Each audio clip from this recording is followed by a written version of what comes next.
არჩევნები იმიტომ არის ქვეყანაში, რომ უნდა მიიღონ მონაწილეობა, ეს წარმართული იყოს ეს არჩევნები და ეს ჩვენი ქვეყნის ბედი გადაწყვეტილი იყოს სალკე სასიკეთო და გვიხაროთ, რომ ჩვენ ცხოვრობთ საქართველოში და ვარ ქართველი რა. 12 წელია ქართული ოცნება არის ხელისუფლებაში.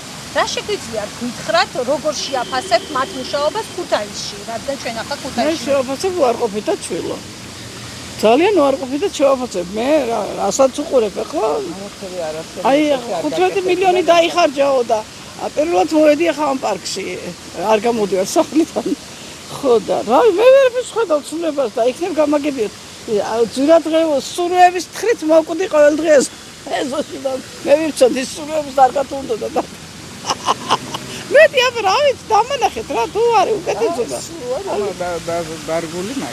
ხო, თანიერები შვილო და აპირებები იყო რომ ქუთაისში აყვავებული უნდა იყოს და ისე აყვავდა ვინაც მაგი წარმოთქვა პირველი რა.